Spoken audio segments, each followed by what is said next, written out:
So I was born in Greenville, Sano County, here in Liberia. My father at the time was a nurse aide, and my mother was a used clothes saleswoman.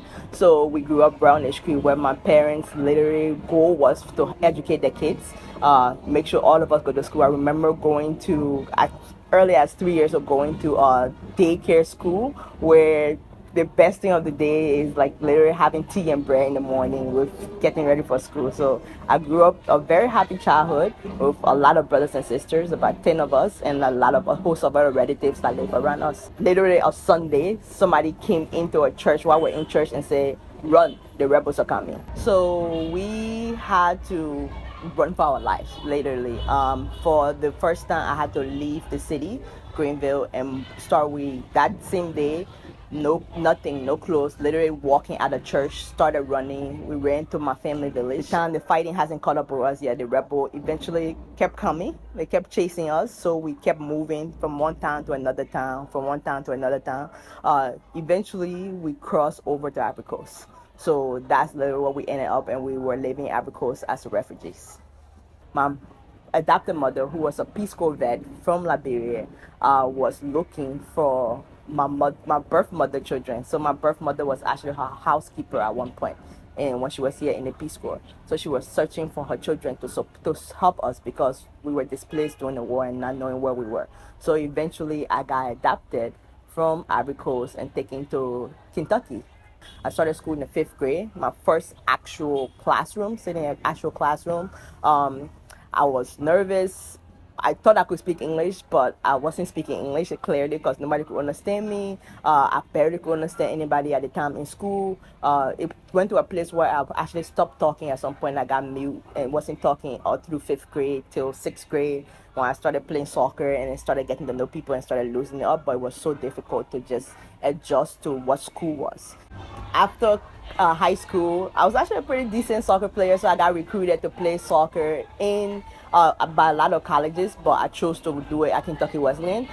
So I played college soccer at Kentucky Wesleyan. I was mostly focused on soccer for a large part of my college career, the first part, until I got a chance to do an internship at UNIFEM in New York.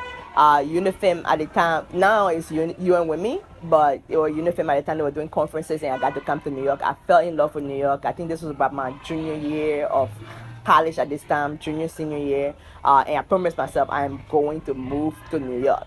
So after Wagner, I rose from site coordinator to community school director. Then eventually I entered the charter school space. I eventually became a director of operation for Uncommon Schools, where as a director of operation, if you know that role in charter school is long hours, but it was something I loved doing. I loved the population I worked with. It was a group of people who I believe were like me. So I always knew from my personal experience with the war and just going through it, living as a refugee, living as a displaced person, I wanted to come back to Africa, to help. My mom always spoke about like her time here in, like, after the Peace Corps, she traveled to other African countries, Egypt. She did a lot of traveling, so she always spoke about those things. But I always knew I wanted to, but I wasn't sure so much on how to. Speaking to so many people, and eventually I came across Rising online. A job opportunity came up with Rising to become the managing director, and I applied for that job. Went through a rigorous interview process for that job. And when I was offered that job, it was also, do I want to come back with this organization? Is the organization the right fit? Are they doing what I believe that wasn't provided to me when I was in Liberia growing up? What wasn't provided to my parents, my brothers and sisters who still live here and who still go to these schools? What was not provided to them? Is the organization able to provide it? Are they able to sustain this? Are we able to do this work and actually have impact on the education system? And something made me feel that Rising was doing that work and was able to do it. The Rising model is bringing three elements into place, right? So we're using the Liberian curriculum to develop curriculum materials that are strong and trusted curriculum material that can bring into schools.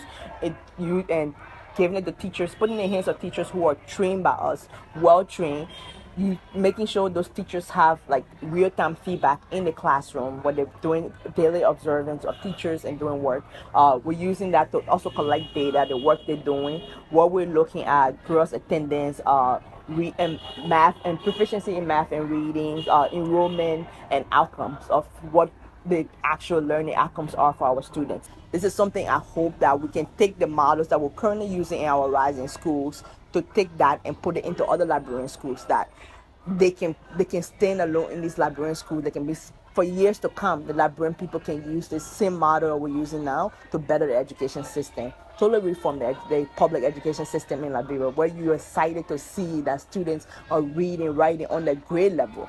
And that's important for us to see that students are a 12th grader is graduating college, in high school, getting ready for college, and can compete with the rest of the world because of these models that we put into place today in Liberia. I'm really excited, and would love to see this happen in the long run for Liberia.